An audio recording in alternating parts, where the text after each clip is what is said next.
Vamos a tener a continuación la presentación del doctor José Mira Solves, cuya temática es Segunda víctima, experiencia en España.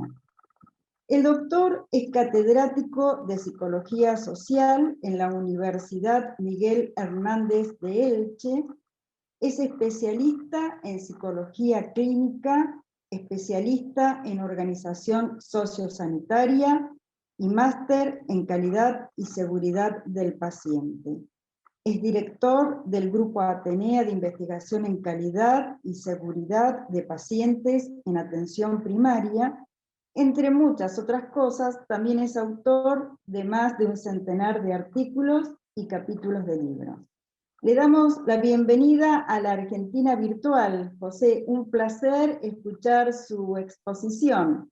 Así que con gusto lo escuchamos. Pues muchísimas gracias por su amable invitación y a la Federación por la amabilidad que han tenido al contar conmigo para este foro, ¿no?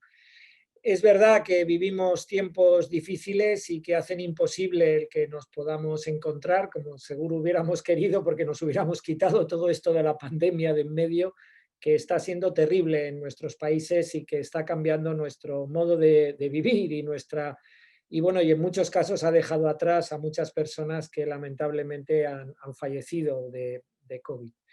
Bueno, el tema del que vamos a hablar es un tema para mí central a la hora de enfocar la seguridad de los pacientes, porque trabajar en el bienestar de los profesionales es trabajar en algo que es un prerequisito para la calidad y la seguridad de los pacientes. Yo voy a intentar bueno, pues exponer algunos puntos que considero que son críticos en la manera en la que enfocamos la seguridad de los pacientes, en la que analizamos la cultura de seguridad en nuestras organizaciones y también acerca de los cambios, porque no solo es como prestar un soporte, una ayuda, un acompañamiento en un momento determinado, sino también cuáles son los cambios a nivel cultural, social y también del sistema legal que inciden en cómo afectan todas estas circunstancias a los propios profesionales y que determinan cómo toman decisiones clínicas, cómo se organizan los procedimientos de trabajo y finalmente cómo se garantiza la seguridad de los pacientes, ¿no? Y bueno, pues vamos a comentar algunas de estas ideas con su permiso, ¿no? Yo para empezar les haría una pregunta muy sencilla y que Peter Lassman, que es CEO de ISCUA, de la Sociedad Internacional de Calidad Asistencial, pues yo lo he escuchado en varios foros, ¿no? Y que es relativamente sencilla, pero al mismo tiempo muy compleja.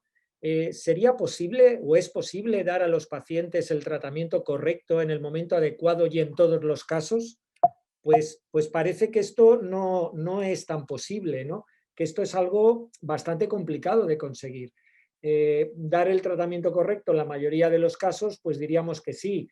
En la mayoría de las veces que se necesita en el momento adecuado, pues también diríamos que sí. Pero cuando añadimos esto de en todos los casos es algo que no siempre es posible. Y no es posible pues porque hay incertidumbre y hay cada vez una complejidad creciente. Es verdad que poseemos capacidad diagnóstica mucho mejor que la de hace unos años, también capacidad terapéutica, pero también es cierto que esto supone procedimientos cada vez más invasivos y que al mismo tiempo que logramos vivir más tiempo, y eso es una excelente noticia, también es verdad que la complejidad de las personas que tenemos que atender en nuestros centros sanitarios se ha incrementado y esto supone ciertos problemas a la hora de enfocar la actividad. Por lo tanto, hay un grado de incertidumbre mayor y todo esto promueve un incremento de los eventos adversos, ¿no?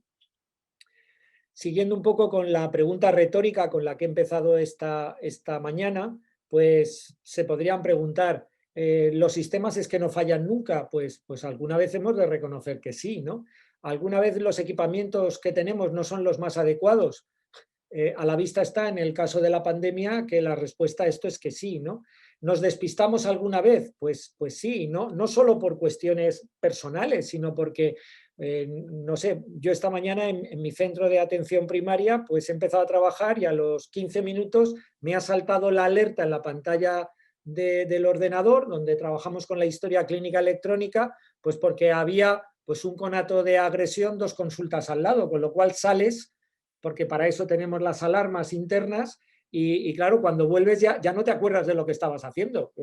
No sé, yo seré torpe, pero me parece que es una reacción pues bastante común, ¿no? ¿Alguna vez nos equivocamos? Pues yo al menos sí, y supongo que ustedes que me escuchan, pues alguna vez también, ¿no? Y hay veces que por la mañana pues el agua de la ducha está fría, la batería del coche se acaba y no arranca, y luego todos los semáforos están en rojo y llego tarde al trabajo. Pues esto también pasa, ¿no? Hay veces que las cosas como que están en contra, ¿no? En resumidas cuentas, pues a veces las cosas no salen como esperamos, y esto es algo que tenemos que reconocerlo, ¿no? El problema está, y sé que esto puede resultar duro de entrada, parece que, bueno, los sistemas de calidad, si lo piensan, están para intentar que, como sabemos que van a ocurrir errores, nos podamos adelantar a ellos y sobre todo que los mismos errores no se sigan cometiendo. Y aquí es donde está la clave. Trabajar también en la segunda víctima, ahora veremos la definición, significa trabajar en la seguridad de los pacientes para que las mismas cosas que han sucedido, por los mismos motivos, no puedan volver a suceder. Esto es una manera, primera idea de esta mañana, de proteger a las segundas víctimas, a los profesionales que se ven involucrados en eventos adversos. Podemos aceptar que ocurran errores, no que los mismos errores se repitan.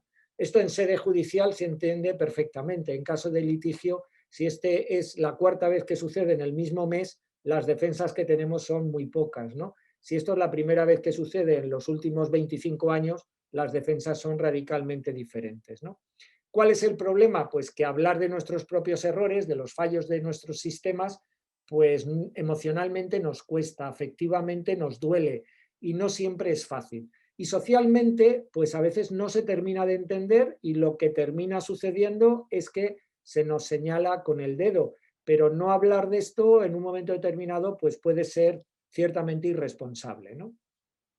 En Europa, con esta perspectiva, pues desde hace unos meses, desde septiembre del año pasado, coincidió que pusimos en marcha un consorcio, una red de grupos de investigación. Ahora mismo hay 29 países europeos que están participando en esta red para estudiar el fenómeno de la segunda víctima desde distintas perspectivas, y intentando intercambiar y compartir experiencias, resultados de investigación, resultados de las intervenciones que se ponen en práctica, y también abrir un debate en la sociedad acerca de esta problemática que, como decía, interfiere en la seguridad de los pacientes. Ahora mismo, como ven el mapa de Europa, prácticamente la totalidad de los países, ahora mismo Bulgaria, Albania, Grecia y algún país del norte, como Lituania, no participan. El Reino Unido saben que está fuera ahora mismo de la Unión. Y tenemos también países como socios en Argentina, en Colombia, en Chile, en Brasil, en Japón y en Estados Unidos, en Ucrania y Azerbaiyán, que también se han sumado, y es una red abierta también a la colaboración. Bueno, ejemplos en Europa. Nosotros, pues ahora comentaré de nuestra experiencia, pero hay también muy buenas experiencias. En Bélgica y Holanda, el profesor Van Haek pues lidera una serie no solo de estudios, sino también de programas de intervención.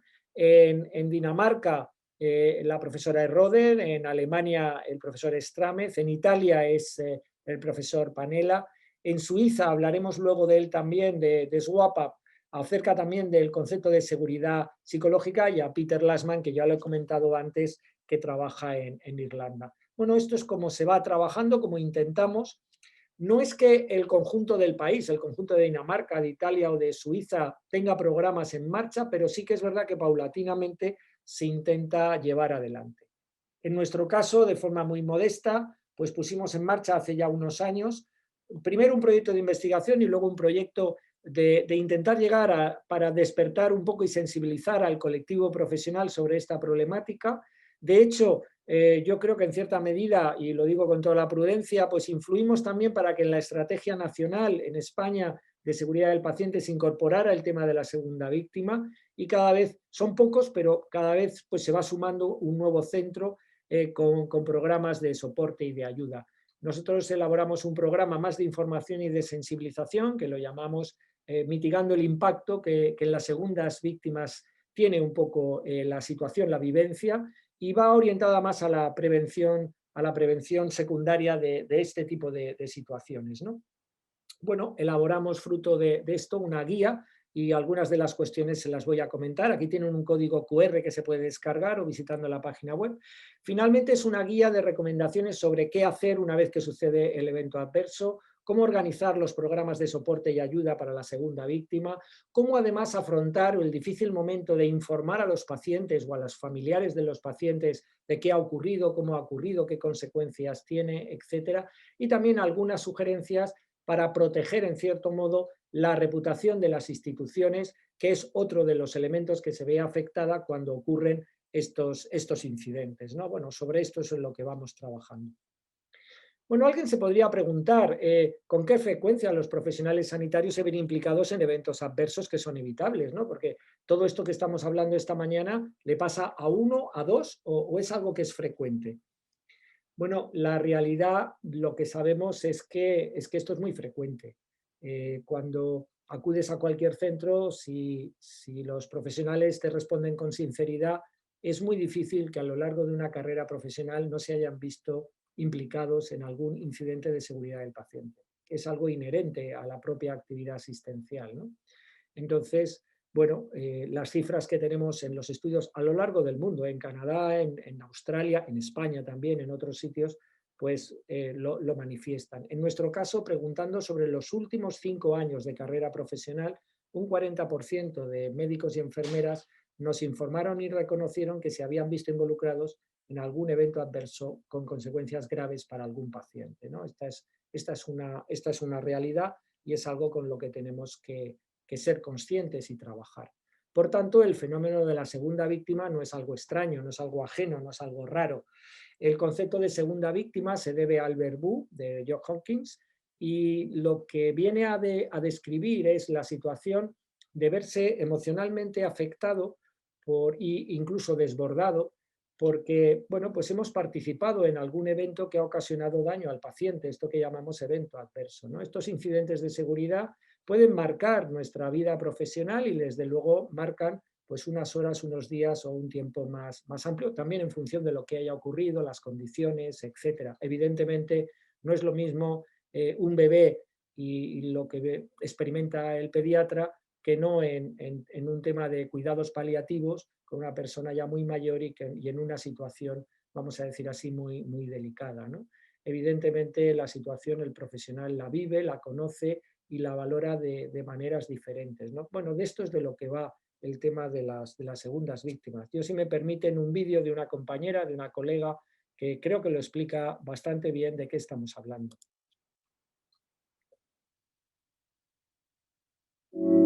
Hola, soy Blanca Puntes, médica de familia en Zaragoza. Como sanitarios, todas nuestras acciones buscan mejorar la salud de nuestros pacientes, pero ¿alguna vez has pautado un tratamiento a un paciente que era alérgico al mismo sin darte cuenta? ¿Has confundido a un paciente con otro y le has solicitado una prueba que no le correspondía? Todos cometemos errores en nuestra práctica clínica que pueden producir daño al paciente. Esto nos puede generar dudas, inseguridad y culpa, pudiendo afectar a nuestra forma de trabajar y a nuestra vida personal, convirtiéndonos en segundas víctimas.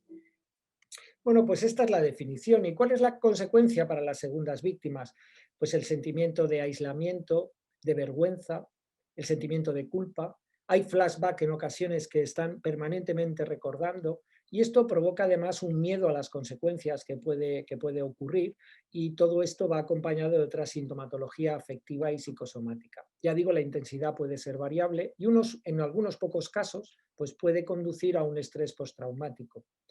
Lo que sabemos es que la conciencia de la situación al profesional le hace dudar de su capacidad y por lo tanto ante los siguientes pacientes pues a lo mejor no toma las mejores decisiones o se ve afectado en cierta medida y esto condiciona la seguridad de los pacientes. Por lo tanto, como yo decía, trabajar por la segunda víctima no es solo un tema corporativista, es un tema que realmente es apostar por la seguridad de los pacientes, porque además sabemos en la práctica y lo comprobamos a diario, que cuando ocurre un evento adverso suele atraer, hay como una especie de efecto imán que llama a otros eventos adversos, ¿no? Por lo tanto, esto es algo que debemos de controlar porque forma parte de nuestra responsabilidad. Además, bueno, pues hemos comprobado, por ejemplo, en el caso español, que en atención primaria un 20% y en hospitales un 15%, requieren una baja laboral, es decir, un periodo en el que no pueden continuar trabajando porque no se sienten capaces, ¿no?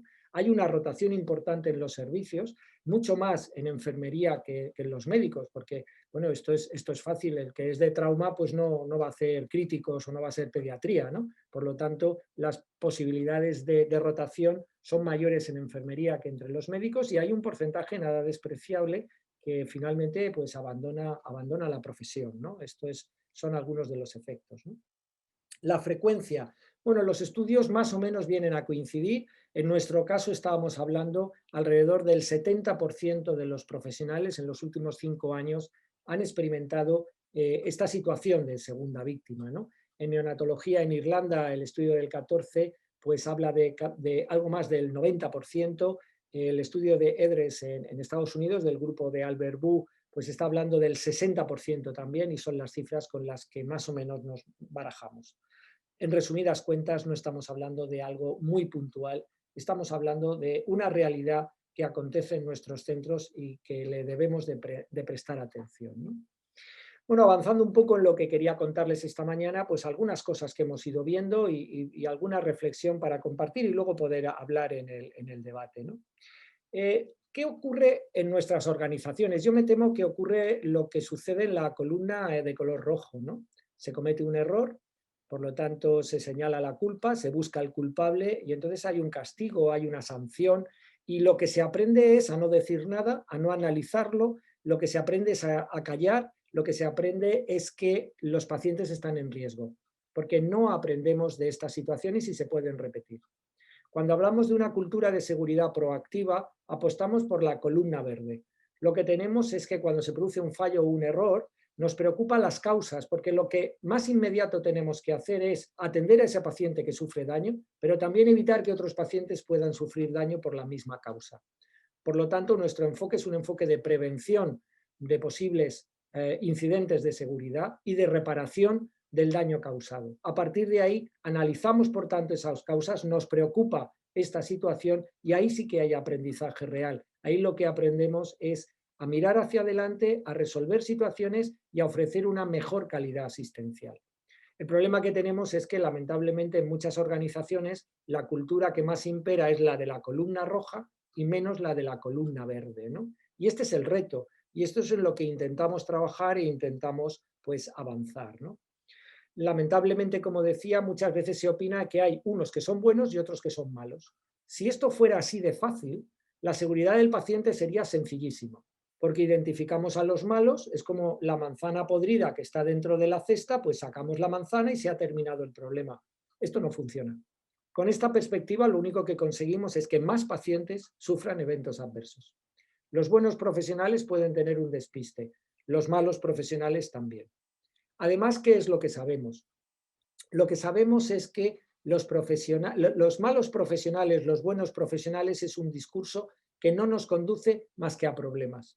Y en las organizaciones, en los centros donde esta cultura impera, pues observamos que no hay políticas de transparencia con los pacientes, que no hay políticas de compensación justa, que lo que se hace es que se busca a alguien para echarle la culpa. Por lo tanto, no se aprende de la experiencia y lo único que se aprende es a ocultar la verdad. No hay espacio para gestionar los riesgos y, por lo tanto, al final lo que hay es un mayor número de eventos adversos. Esta es la situación que observamos en algunas de las organizaciones y esto evidentemente es lo que queremos evitar. Cuando nosotros hemos llevado adelante algunos estudios en Latinoamérica y también en Argentina y en el sur de Europa, pues lo que nos hemos encontrado es que a la izquierda ven que habitualmente están implantadas prácticas seguras de las recomendadas por la OMS, los sistemas de reporte, el tema de la bacteriemia cero, la identificación de paciente, los checklists quirúrgicos, etcétera. Es decir, estas prácticas seguras están más o menos implantadas, ¿no? Hay análisis causa-raíz o protocolo de Londres para analizar por qué ocurren los eventos adversos graves y en esto tenemos iniciativas. Se declara y se trabaja para que no haya un entorno no punitivo y bueno, pues hay algunos centros que llevan adelante medidas de cultura de seguridad. Estas cosas de la izquierda más o menos están implantadas, pero el tema de protocolos de segundas víctimas es poco frecuente, el tema de la transparencia en la información y compensación justa es poco frecuente, el sistema de compensación alternativo a ir a un litigio es poco frecuente y el concepto de seguridad psicológica, que luego volveremos a él, pues también es poco frecuente. Por lo tanto, hay margen de mejora, hay margen para trabajar, hay cosas que podemos hacer en aras a mejorar la seguridad de los pacientes, ¿no? ¿Cómo se trabaja con las segundas víctimas? Bueno, todos los modelos básicamente estructuran distintos niveles, porque cuando se le pregunta a los profesionales que han pasado esta experiencia, lo que te refieren es que lo que más prefieren, lo que más les hubiera gustado y lo que valoran positivamente es hablar con alguien de la propia unidad, del propio servicio, del propio departamento, con un colega que les escuche, con el que puedan de alguna manera ventilar las emociones, gestionar sus dudas, sus miedos, ¿no? Sí que es verdad que todos los programas cuentan con pares entrenados, no necesariamente personal de salud mental, sino profesionales del centro que tienen prestigio clínico y que están entrenados en escucha activa para poder actuar a ese segundo nivel. Y solo en unos pocos casos se requiere la derivación. Nosotros en España aconsejamos que este nivel esté relacionado con salud laboral, más que con servicios especializados de salud mental. Los servicios de salud laboral cuentan también con personal especializado, pero este es un tema laboral y por lo tanto el cauce nos parece más correcto dentro del campo de la salud laboral, ¿no? Esto se estructura con estos portadores de apoyo que tienen que estar disponibles 7 días, 24 horas, y normalmente estos encuentros a veces son de 30 minutos, 50 minutos, y estos propios pares entrenados necesitan también un soporte entre ellos y organizar cuál es la estructura de apoyo, porque hay situaciones que evidentemente pues nos tocan un poco la fibra y que nos afectan, ¿no? Y bueno, organizar este tipo de programas es lo que se está llevando a cabo para trabajar este apoyo a las segundas víctimas prácticamente en todo el mundo, ¿no? Otro de los problemas que tenemos que atender y que ha surgido relativamente recientemente es que desde las asociaciones de pacientes pues han visto utilizar el término de víctima para referirse a los profesionales como inadecuado, ¿no? Porque parece, y en cierto modo tienen toda la razón, que claro, el profesional no se ve de la misma manera afectado porque el paciente puede perder la vida, ¿no? O los familiares pueden perder a una persona que afectivamente es muy relevante para ellos.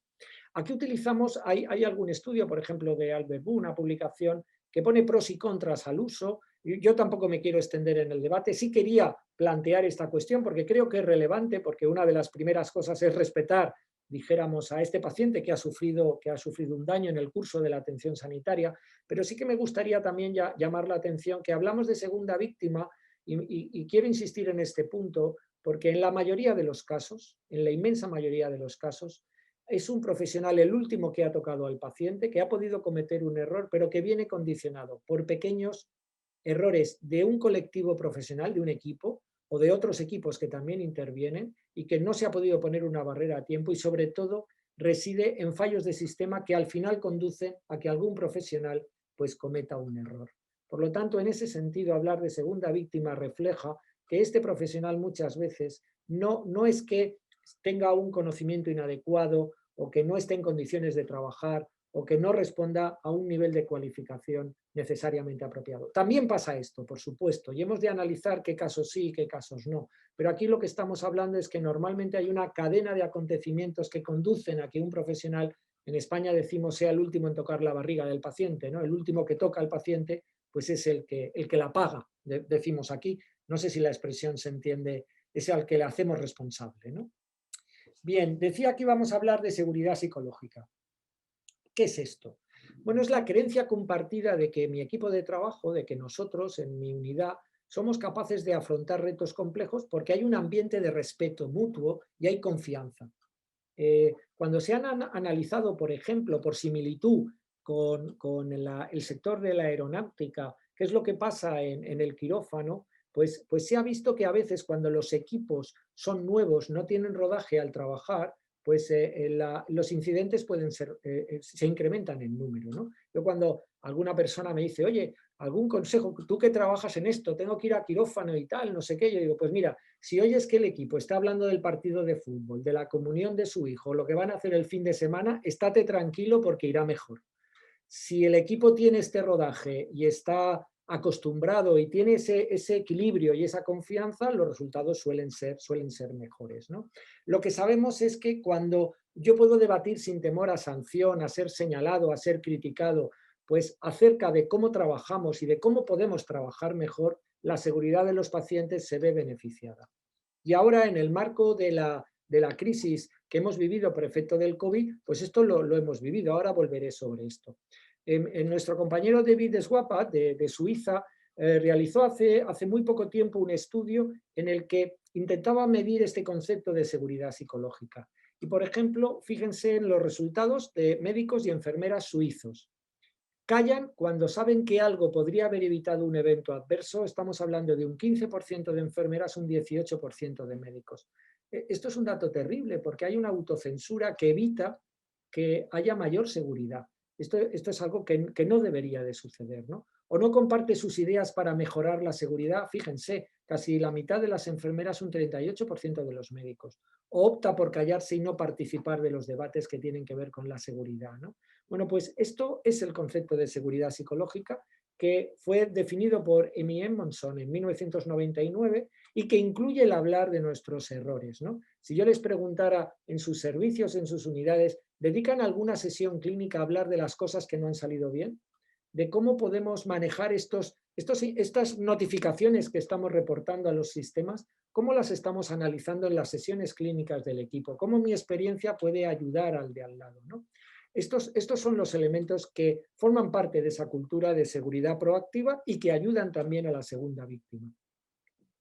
Como yo les decía, en el marco de la pandemia, al menos en mi país hemos observado con claridad cómo donde la gestión clínica había liderazgo y los profesionales han tenido capacidad para organizarse, la respuesta del centro ha sido mejor. Evidentemente, esto ha sido un tsunami que se nos ha llevado a todos por delante.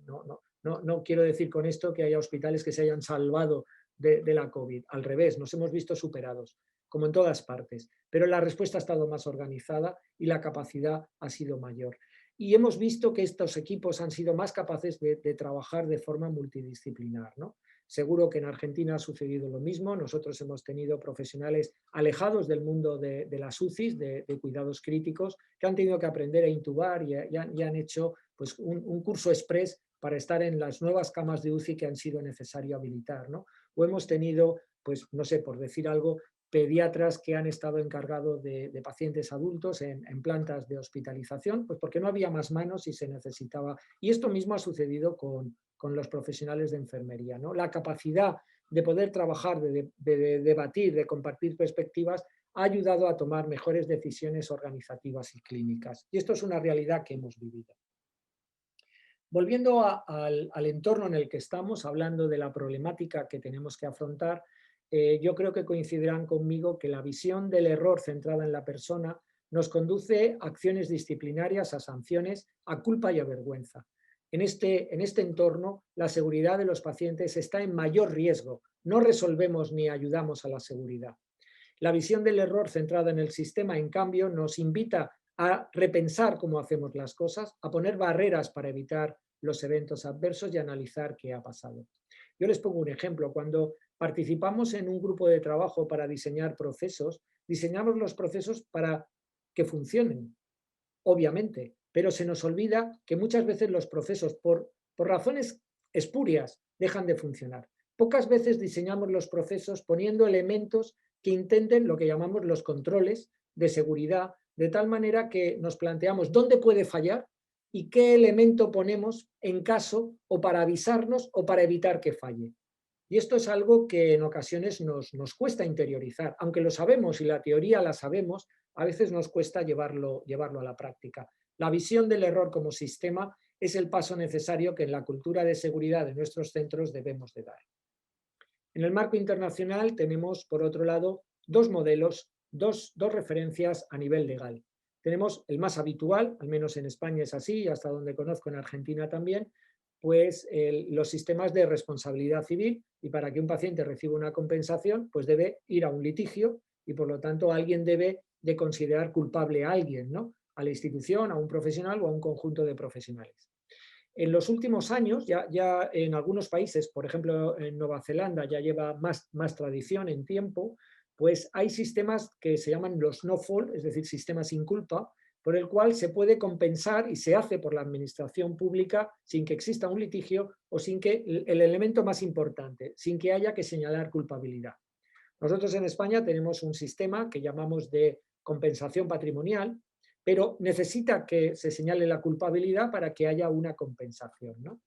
¿Qué es lo que sabemos? Pues que los litigios son universalmente reconocidos para pacientes y sobre todo para profesionales como altamente estresantes. Los litigios no suelen ir acompañados de mejoras en la seguridad del paciente y por lo tanto no cambiamos la realidad. Sí que es verdad que el número de eventos adversos en los pacientes de sistemas sin culpa y en países con sistemas de responsabilidad civil son muy parecidos y tenemos que ver qué cosas funcionan y qué cosas no. Pero desde luego tenemos que tener la meta de esa compensación justa, de esa información y sobre todo de ver cómo mejoramos la seguridad de los pacientes gracias a los sistemas que estamos poniendo en marcha. La situación de las segundas víctimas es radicalmente distinta en los países que tienen sistemas de sin culpa de los países que hay una responsabilidad civil y por lo tanto hay que declarar a alguien culpable para que haya una compensación, ¿no? ¿Qué pasa con la cultura de la culpa? ¿Por qué de alguna manera yo la señalo tanto en esta mañana? Pues porque a lo que lleva es a la sobreutilización de recursos, porque hay medicina defensiva, porque hace más difícil la implicación de los profesionales en la seguridad y porque el resumen es que se notifica menos, se habla menos y se calla más. Todo lo contrario a lo que sabemos funciona para incrementar la seguridad de los pacientes, ¿no? La pandemia ha puesto de manifiesto claramente que necesitamos cuidar a quienes cuidan. Esto ha sido manifiesto en todos los países, en todo el mundo, ¿no? Y lo que venimos diciendo antes de que viniera la pandemia es que el bienestar laboral, los estilos de liderazgo, la cultura de seguridad y el clima laboral inciden en los profesionales, cómo toman sus decisiones, cómo por tanto se sienten después de haber ocurrido un error, qué nivel de implicación por tanto se logra y cómo cambiar esta situación. En la pandemia esta estructura es la que ha funcionado. Los profesionales han necesitado sentirse escuchados, preparados, sentir que cuentan con los medios de protección que les permiten continuar con su labor, necesitar apoyo cuando están en situaciones extremas y notar que la institución se preocupaba por ellos, ¿no? En España, por ejemplo, el salir a las 8 de la tarde, aplaudir a los balcones la población, el esfuerzo que estaban realizando el personal sanitario, yo creo que ha servido también para apuntalar y demostrar que existía esa preocupación, ¿no? Lo que pasa es que cuando pasó la primera ola, pues los aplausos dejaron lugar a veces a señalar con el dedo o a decir se ha conseguido esto, se ha conseguido lo otro, hemos hecho esto o aquello, ¿no? Esto es muy natural y es comprensible, pero esto es un poco la vivencia que se ha tenido. Imagino que en Argentina es una situación muy similar. Estas 4 fotos de la edición del País del 20 de diciembre del año pasado representan la pandemia. En la imagen inferior, los aplausos de las 8 de la tarde, que yo les comentaba, que reconocían esta labor y fueron no un solo día, sino todos los días durante la primera hora de la pandemia. La lamentable número de personas que fallecieron por la COVID, el impacto en la sociedad y la necesidad de actuar, sobre todo en determinadas situaciones, como pudieron ser las residencias de mayores, que acumularon el mayor número de víctimas, y desde luego la solidaridad y el trabajo de los profesionales sanitarios, ¿no? Yo creo que esto representa un poco la imagen de la crisis. ¿Por qué les hablo de esto? Porque nosotros nos encontramos en España, la crisis empezó en marzo del año pasado, y a principios de marzo colegas de diferentes hospitales nos llamaron al grupo que trabajamos en segundas víctimas de los incidentes de seguridad para plantearnos que estaban ocurriendo cosas, que veían respuestas emocionales que se salían de lo normal, que había una situación de desasosiego y que tenía mucho que ver con lo que nosotros íbamos hablando y explicando del impacto emocional y afectivo que tenían los incidentes de seguridad. Era algo distinto, pero se asemejaba, ¿no? Nos pusimos en marcha y constituimos el grupo Ser Más contra COVID, en el que 33 profesionales de distintos puntos de España, de primaria, de universidades, de hospitales, etcétera, ahí ven algunos de los colegas que participábamos en el grupo, pues pusieron un poco de entusiasmo y ganas, y en cuestión de de 2 semanas prácticamente, elaboramos un análisis de la situación, vimos cuáles eran los principales problemas, qué se había hecho en brotes anteriores de ébola, del MERS, etcétera, qué pasaba en China. Y bueno, organizamos un poco algunos recursos para dar apoyo a los profesionales sanitarios. Apoyo se entiende en los aspectos afectivos y emocionales, ¿no? Bueno, hemos superado las 109.000 visitas, hemos tenido, dijéramos, o hemos buscado un cierto impacto. Yo siempre digo que esto era, pues, ir con palas y cubos de estos de playa a un tsunami que nos pasó por encima y que nos superó por completo. No piensen que esto resolvió algo. Realmente nos vimos totalmente desbordados, pero sí que es verdad que intentábamos aportar alguna ayuda a nuestros colegas, sobre todo de primera línea en la atención a pacientes COVID-19, ¿no?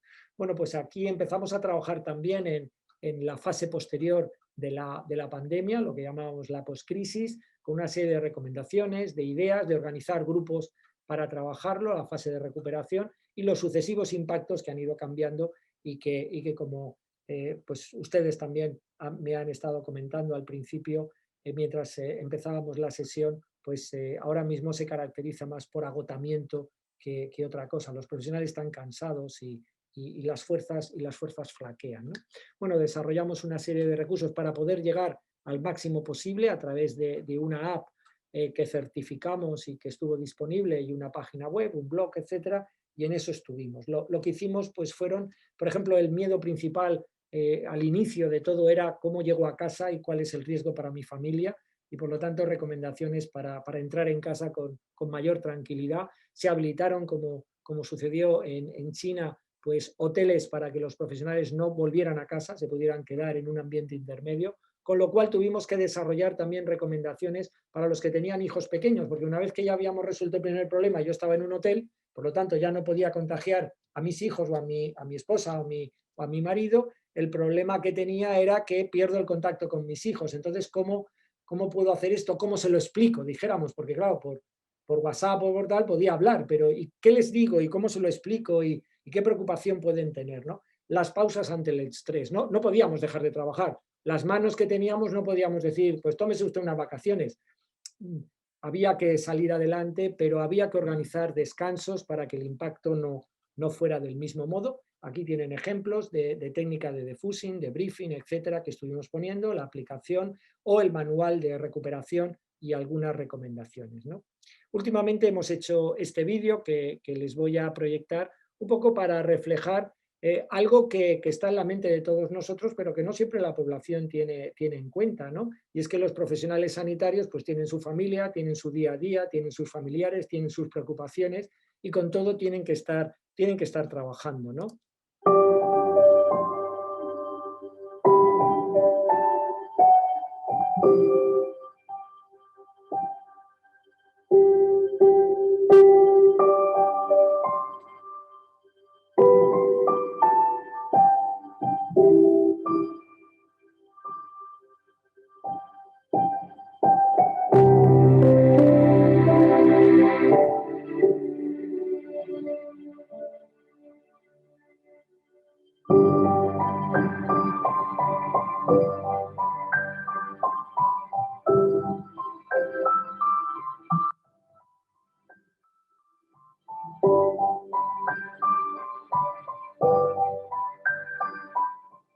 Nuestros sanitarios también son madres, hijos, pacientes.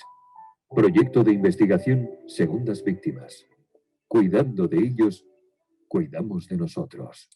Bueno, ya digo, esta es una situación en la que en el día a día pues tienes la satisfacción de la vacuna, tienes la alegría de un alta de alguien que ha estado mucho tiempo, por ejemplo, en UCI, y tienes lamentablemente también que dar la mala noticia de que ha fallecido un paciente. Todos conocéis esta situación y esto lo enmarcamos con nuestra vida y nuestra actividad de diario, ¿no? Bueno, esto ha sido alguna de las cosas que vamos intentando hacer, ¿no? Bien, en definitiva, un poco el mensaje es que necesitamos organizaciones, equipos y personas resilientes.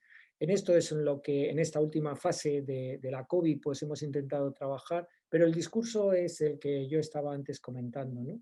Esta mayor resiliencia pasa por entender que no es un mensaje corporativo, es un mensaje de respuesta a la demanda de incrementar la seguridad de los pacientes. todos buscamos la mejor calidad, todos buscamos hacerlo bien, pero tenemos que ser conscientes que en el día a día las cosas a veces no salen como proyectamos, ¿no? Analizar el porqué y atender también a las necesidades emocionales y al bienestar de los profesionales es una manera de hacer seguridad, y esto es un poquito en lo que nosotros pues hemos estado trabajando y nos intentamos comprometer, ¿no? Bueno, pues yo agradecer, como he dicho al principio, la posibilidad de estar aquí, aunque sea en esta Argentina virtual, y sobre todo estar a su disposición tanto hoy como para cualquier otra cosa, pues a través del correo, lo que fuera, que nosotros podamos colaborar. Ya digo, desde ERC, desde este consorcio europeo, pues estamos deseosos de que todas estas cuestiones se debatan, se trabajen y intentamos también potenciar, ayudar e impulsar proyectos para esta situación que, ya digo, no es ajena a la práctica cotidiana y que no es ajena a ningún país. Así que a partir de ahí a su disposición. Muchísimas gracias. Gracias, José. Muy interesante la exposición y muy emotivo el recordatorio y el reconocimiento a todo el equipo de salud y el esfuerzo que han hecho en este periodo de la pandemia, que como estábamos hablando antes de la exposición, están en la tercera ola y complicados. Nunca va a ser suficiente agradecerles y recordar a las víctimas, a tantas personas que fallecieron en la atención, todos pertenecientes del equipo de salud. Así que muchas gracias. Y voy a comenzar con las preguntas que están llegando en el chat. Así que quienes quieran escribir, con gusto se las vamos a transmitir a José. Pero una pregunta, José, antes de pensar con las preguntas por escrito. José, en España cada conserjería tiene su independencia para trabajar. Con el tema del COVID, ¿han trabajado en conjunto más o menos todas las conserjerías de la misma forma? ¿O esa independencia de trabajo se mantiene? Y fundamentalmente con el programa de segundas víctimas, ¿no? Sí, vamos a ver, por partes. En España hay una estructura que se llama Consejo Interterritorial, que se preside por quien ostenta el Ministerio de Sanidad, y ahí todos los servicios autonómicos, las comunidades autónomas, tienen voz, representación y se debaten cuestiones comunes. Esta es la primera vez en la historia que este Consejo Interterritorial se ha estado reuniendo con mucha periodicidad y que ha intentado coordinar las medidas, y muchas de ellas han estado coordinadas, pero en el ámbito de cada comunidad autónoma desde mayo del año pasado, porque al principio el estado de alarma lo que hizo fue unificar todas las políticas y todas las acciones y todas las decisiones en el Ministerio de Sanidad, pero cuando culminó el primer periodo de alarma, cada comunidad autónoma fue tomando decisiones, y ahora mismo, por ejemplo, sí que hay medidas distintas, por ejemplo, toque de queda en diferentes horarios, o comunidades que lo tienen, otras que no.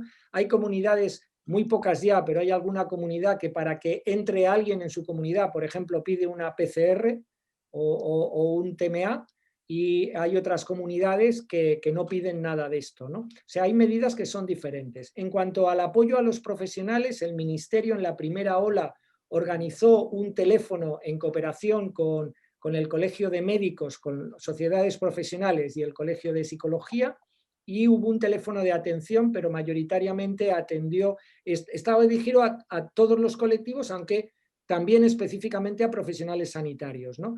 Atendió mucha más ciudadanía que profesionales sanitarios, porque había entre profesionales en la primera ola, yo creo que en Argentina también, por las noticias que yo tengo, ha habido, bueno, en todo el mundo, ¿no? Como cierta vergüenza de pedir ayuda muchas veces, ¿no? Y esto ha sido una barrera, ¿no? En España ha sido igual. Nosotros por esto desarrollamos esta app que he presentado, porque era algo que quedaba en la intimidad de cada uno, no tenía que hablar con nadie y podía gestionar por sí solo los recursos, ¿no? Yo creo que esto ha sido en parte algo que sí que ha funcionado, aunque, como yo decía, no ha resuelto los problemas de todo el mundo, ni muchísimo menos. Entonces, hay comunidades autónomas que a través de las unidades de salud mental que llamamos aquí, sí que han organizado, pero ha sido para cada centro. A nivel global, como mucho ha habido alguna comunidad que ha imitado al ministerio y ha tenido algún teléfono de atención por si alguien quería por teléfono recibir soporte, asistencia o consejo. Esta ha sido un poco la dinámica. A nivel de los profesionales, yo os tengo que decir que el WhatsApp ha funcionado mucho y que los profesionales han estado en contacto unos con otros con independencia de otras cuestiones, sobre todo en la primera ola. Mirad, bueno, vosotros lo sabéis mejor que yo, y os estará pasando, los tratamientos y abordaje terapéutico en críticos en la primera ola, en marzo del año pasado, no tienen nada que ver con los que en marzo del año 21 se han estado aplicando. Es decir, han cambiado las circunstancias, los protocolos se han revisado y todas estas cosas. A ese nivel ha habido por parte del Ministerio una serie de guías y una información y ha sido la fuente que los profesionales han estado utilizando. Sí que se ha centralizado gran parte a través del Ministerio. Gracias. Gracias. Una pregunta acá. Dice, ¿han trabajado en España sobre la descriminalización del acto médico con los legisladores o gobiernos? Más allá del caso civil, ¿puede en tu país un médico perder su matrícula por un error? Es uno de los grandes problemas que tenemos en Argentina ante un error. Sí, vamos a ver. A la última parte de la pregunta la respuesta es sí. ¿De acuerdo? Esto sucede. Lo que pasa es que, por decirlo de alguna manera, al menos aquí, podríamos hablar de que son casos muy extremos en donde realmente, más que hablar de un evento adverso en los términos que estamos hablando, de involuntariedad, etcétera, etcétera, pues efectivamente ha habido una práctica que a lo mejor no era adecuada. Es decir, normalmente para que se pueda establecer responsabilidad, tiene que quedar inequívocamente claro que ha sido ese profesional el que es directamente responsable del daño. Esto en la práctica es dificilísimo poderlo ajustar. Hoy en día no hay ningún paciente que sea atendido por un profesional en aislado. Normalmente, además, es equipos distintos de profesionales que intervienen, ¿no? Entonces, ver esa relación causa-efecto con tanta claridad es muy difícil. Otra cosa es que haya una compensación económica en un proceso civil, ¿de acuerdo?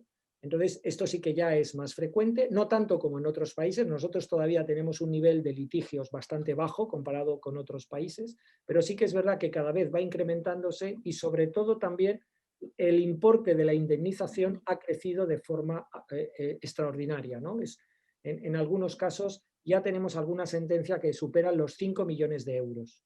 Por lo tanto, es una cantidad, vamos a decir así, a la que no estábamos acostumbrados, ¿no? En cuanto a esta situación de criminalización, en Europa únicamente países del norte de Europa tienen lo que se llaman las sorry laws, las leyes de disculpa. Las leyes de disculpa lo que incluyen es una prerrogativa de tal manera que el profesional se encuentra protegido de todo aquello que informe al paciente y que escriba en la historia clínica, y esa información no puede emplearse en un proceso penal contra el profesional, o los profesionales o la institución, ¿no? Porque se entiende que esto sucede en el curso de algo que es difícilmente previsible y que, por lo tanto, es la situación que estamos hablando habitualmente de eventos adversos.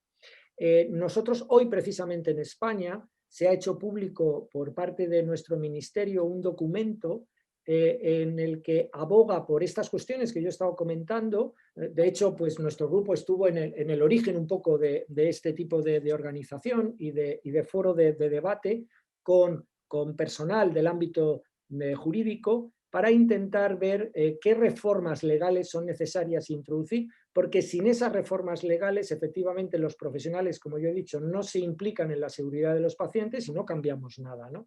Entonces, este es un primer documento que se refiere fundamentalmente al personal que participa en el análisis de la notificación de eventos adversos, pero vamos avanzando y una de las conclusiones es que habrá que hacer una ley marco de seguridad del paciente para contemplar todos estos elementos.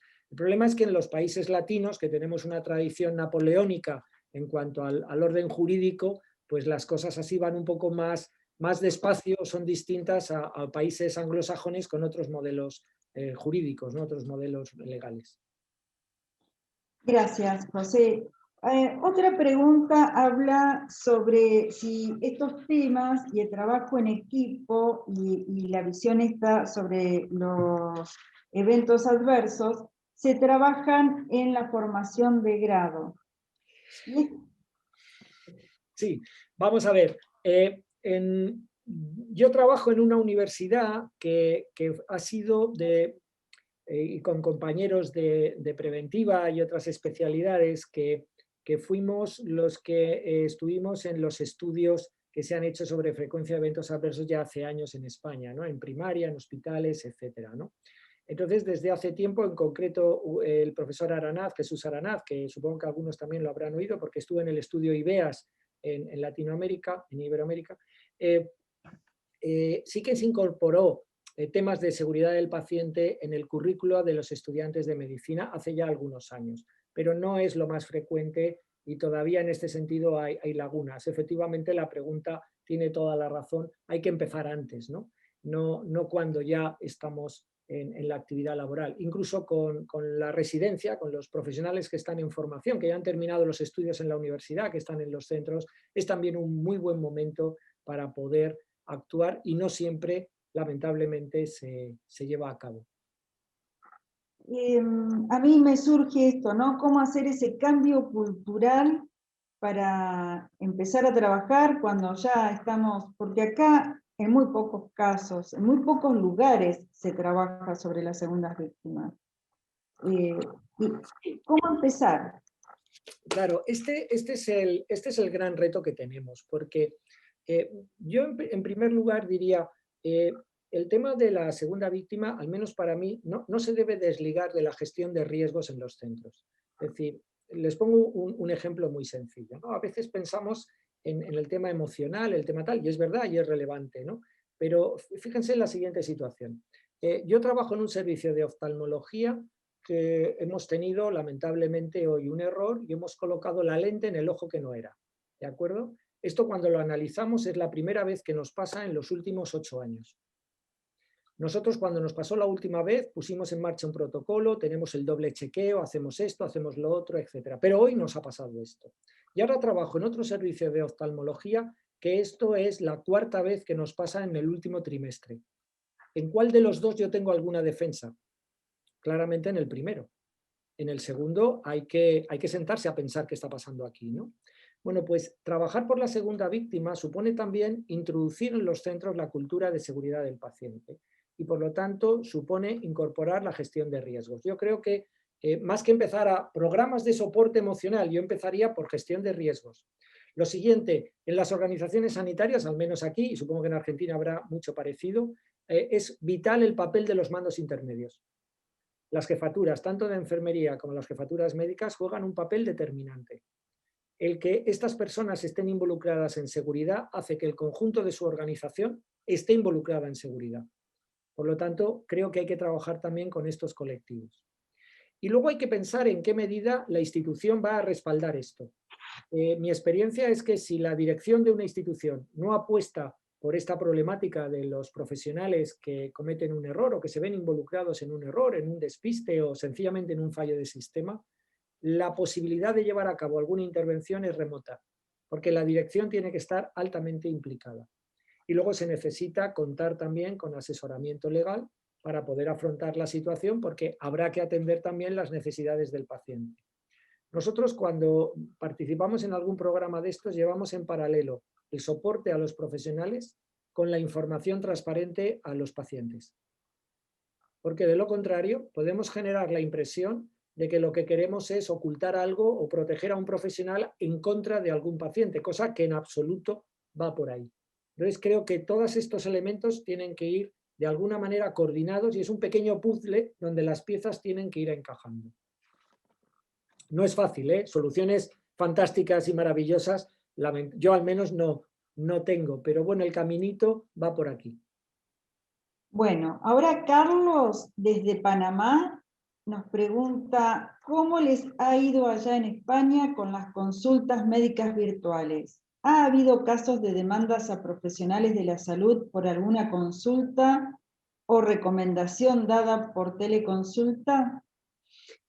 Yo no tengo esa información de si ha habido. No. En principio puede haber algún tipo de reclamación, pero más en cuanto a la pérdida del contacto o de la atención, no tanto que la intervención haya sido apropiada o inapropiada.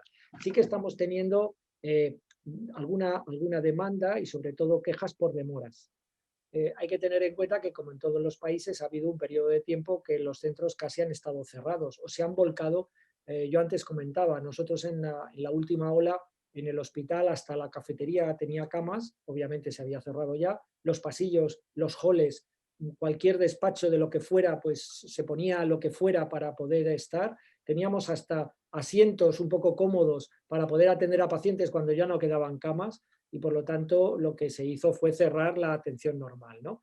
Una de las cosas que ahora tenemos que analizar y tenemos que ver, y está empezando a salir por todo el mundo, es toda la atención a pacientes no COVID que ha quedado interrumpida y las consecuencias que eso tiene.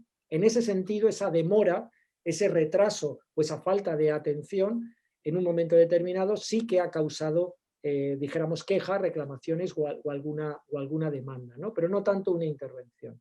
Lo que sí que yo creo, por el retorno que tengo, no es que hayamos hecho ningún estudio ni lo hayamos medido, pero los retornos que vamos teniendo son, por un lado, unos compañeros en Andalucía han estado analizando la frecuencia de eventos adversos en pacientes COVID y en pacientes no COVID hospitalizados. Se han incrementado notablemente respecto de lo normal.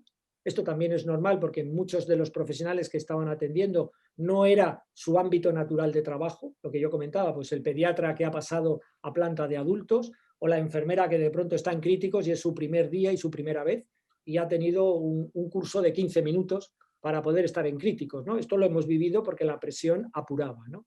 Y luego el otro elemento es que se ha incrementado, ha habido sobretratamiento en la atención telefónica.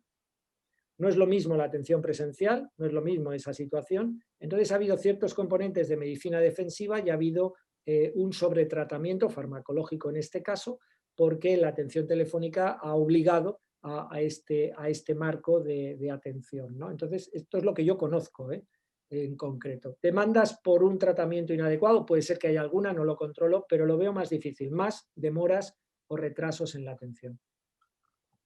Otra pregunta. Y gracias por todo este tiempo, José. Dice, dado la evidente ampliación de servicios COVID, ¿cómo consiguieron insumos y oxígeno? Bueno, esto al principio fue muy, muy complejo. Yo creo que hemos vivido situaciones complicadas. En oxígeno no tengo yo el retorno de que hubiera sido. El tema de respiradores sí que fue problemático. La verdad es que universidades, centros, todo el mundo intentó colaborar. Nosotros teníamos una red, tenemos muchas empresas que trabajan en diferentes países y muchas de estas empresas se pusieron al servicio de los servicios autonómicos y del ministerio para, a través de los contactos y comerciales pues, en países de Asia, etcétera, pues, facilitar compras o la adquisición de equipos, etcétera, ¿no? Esto sí que al principio se notó y lamentablemente los profesionales, sobre todo en la primera ola, tuvieron que tomar decisiones extremas y priorizar la atención con los recursos disponibles, ¿no? Sí que hubo también interrupción en la cadena de determinados medicamentos que en aquel momento pues, eran más demandados y más necesarios, y esto también obligó a tomar decisiones complicadas, ¿no? Y como en todos los países, pues al principio la cadena de suministros de equipos de protección individual pues también falló y había importantes carencias, ¿no? Afortunadamente, a partir de mayo, que ya bajó la incidencia, ya para las siguientes olas no hemos tenido esos problemas que tuvimos al principio. Bien. Yo te quiero consultar acerca de las segundas víctimas. Si han observado que hay un mayor impacto o secuelas en profesionales hombres o mujeres. Las mujeres tienen más dificultades y tienen al menos, por ejemplo, en el caso de la COVID, la afectación era 1,7 mujeres por cada hombre, y en el caso de la segunda víctima también puede suceder algo parecido, ¿no? Esto es otro de los fenómenos que sí que también está más o menos descrito en la literatura. José, una pregunta. Hizo referencia a la transferencia de médicos no formados en UTI o cumpliendo otra función. Es muy importante el valor que le da a la enfermería en calidad y seguridad del paciente en España. También hubo gestión del riesgo profesional del factor humano en cuanto el tema de la pandemia? Vamos a ver, aquí se dio, mejor dicho, una situación, yo diría, bueno, no puedo hablar por todos los sitios y lo que estoy contando es un poco la experiencia y las informaciones que yo tengo, no es un estudio contrastado, ¿no? Pero yo diría que a nadie se le obligó, dijéramos, a que fuera una unidad u a otra si no era lo suyo. Lo que sí que hubo es muchísima solidaridad y la gente voluntariamente acudía, ¿no? En el caso de enfermería, pues claro, hubo que desplazar también a profesionales de una unidad para otra y mucha gente se prestó voluntaria. En algunas comunidades autónomas puntualmente sí que es verdad que se cerraron centros de atención primaria y este personal sí que fue trasladado, entre comillas, obligatoriamente, por ejemplo, a los hospitales de campaña, ¿no? Que fue una iniciativa que obviamente no teníamos antes y que necesitaba profesionales.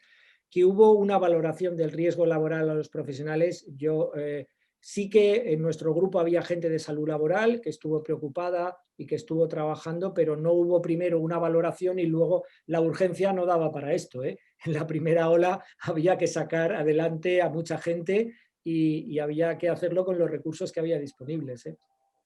No sé si he sabido contestar a la pregunta o... Sí, La gente de perfecto. salud laboral han trabajado como nunca en este periodo de tiempo, quiero decir, han tenido trabajo, pero planificar un poco la situación, preparar a la gente unida, yo creo que se ha hecho lo que se ha podido en cada sitio en función de cómo iba la incidencia, ¿eh? Acá hay una pregunta, pero ya fue respondida, que dice, ¿han tenido que suspender intervenciones, por ejemplo, cirugías, Sí. u otros pacientes que no padecían COVID? Sí, totalmente, sí, en algunos casos de forma radical, sí. Por ejemplo, el volumen de urgencias que se ha atendido, los ictus en urgencias han bajado, los infartos han bajado y evidentemente en la población han tenido que ocurrir. La gente también tenía miedo a acudir a los centros por el contagio y por lo tanto esto también ha influido en España y en otros países, ¿no? Los últimos datos de listas de espera quirúrgica, por ejemplo, que el Ministerio ha publicado, pues ha habido un incremento de la lista de espera en prácticamente todo el país, ¿no? No hemos sido ajenos a esa situación. En atención primaria también se han suspendido las consultas o se han demorado o se han priorizado a determinados pacientes, pues porque se estaba atendiendo a los pacientes COVID y también como medida de protección de los profesionales, ¿no? Nosotros vimos algunos casos de discriminación hacia los profesionales de la salud, como la población o determinadas personas, miedo a contagiarse si estaba cerca de una persona que trabajaba con pacientes con COVID. Sí, esto ha sucedido también aquí, ¿no? Yo personalmente creo que el tema de los aplausos de las 8 de la tarde en los balcones ha tenido para nosotros mayor valor del que todavía se le atribuye, ¿no? Porque ha concienciado un poco a la sociedad del papel que se estaba realizando y para los profesionales también era como una especie de moral, ¿no? de intentarlo. Pero sí hemos tenido lamentablemente situaciones en donde pues, se ha destrozado el coche de una profesional, se le han puesto carteles, se ha hecho... Sí, hay un estudio de la Universidad de Rochester de hace unas pocas semanas, se ha publicado, que pone de manifiesto que ha sido un fenómeno universal y que ha sometido y ha puesto por primera vez a los profesionales sanitarios en zonas en paz, ¿se entiende? Un conflicto bélico puede ser distinto, pero en situaciones de paz ha puesto a los profesionales sanitarios por delante de profesiones que tradicionalmente, como bomberos, policía, etcétera, pues tienen un mayor riesgo de sufrir agresiones o de salir perjudicado, ¿no? Con actos violentos, ¿no? Y esto ha sido un fenómeno universal. Aquí en España también ha ocurrido, ya digo, afortunadamente bastante controlado. Bien. Acá hay una pregunta que se refiere si podemos compartir la plataforma que se creó como apoyo al impacto por COVID. Sí, vamos a tener todo el video y van a poder... Sí, no solamente esto, yo la presentación, si quieren, se la puedo enviar o lo que consideren, ningún problema. Por supuesto, está todo a su disposición. Bien, y la última pregunta. Carlos pregunta, dice, ¿cómo hacen para proteger al médico o personal de salud en caso que los familiares de un paciente fallecido piensen que fue un error en la atención y le hagan amenazas de daño físico, como amenazas de dispararle o golpearle? Bueno, esto no tenemos ningún remedio maravilloso, ¿no? Quiero decir, esto también nos sucede a nosotros y tenemos pues situaciones que son, por decirlo de alguna manera, críticas y lamentables. En el protocolo que yo les decía de información, por ejemplo, a pacientes, nosotros diferenciamos primero varias recomendaciones. La primera es que, al igual que sucede en planta, que al menos la costumbre que nosotros tenemos, salvo que la persona, el paciente, pues esté impedido cognitivamente o exista algún otro tipo de problema, que por edad o por lo que fuera le cuesta entender las explicaciones, normalmente cuando se pasa a planta se le pide a los familiares que abandonen la habitación. Por lo tanto, hay un profesional o dos y un paciente, ¿no? Yo creo que esto con los familiares sucede lo mismo. Si hay una persona que está informando, informa a una persona, no a 14, porque entonces la posibilidad de que haya una situación violenta está casi asegurada, ¿no? Por lo tanto, hay que guardar proporcionalidad. En segundo lugar, nosotros siempre recomendamos que el profesional que directamente ha tenido esa atención, salvo que haya un vínculo con la familia, no sea el profesional que está informando a la familia. Esto es otro de los elementos que hay que considerar, porque además se trabaja en equipo y por lo tanto es algo que compete al conjunto del equipo. También hay que tener en cuenta que en función de lo que haya que informar, esa persona que informa en ocasiones a lo mejor debe ser el responsable de la unidad o del área o del departamento por la situación en la que está. Y nosotros en esos casos siempre aconsejamos que al menos haya dos profesionales. Uno que no tiene que hablar, pero tiene que estar allí, tiene que hacer presencia, y otro profesional que es el que tiene que hablar. Hay algunos protocolos sobre cómo informar y cómo manejar la situación que no garantizan el resultado, pero sí que ayudan a intentar minimizar las consecuencias negativas. Pero el tema de las amenazas forma parte de la realidad cotidiana. Desgraciadamente estamos acostumbrados que esto no solamente disminuye, sino que se incrementa, y es un fenómeno que ahora también con la COVID pues hemos tenido que vivir. Muy bien, José, un placer escucharte y muchas gracias y muy atento por responder a las preguntas. Muchísimas gracias. Y hasta cualquier momento. Gracias, un saludo.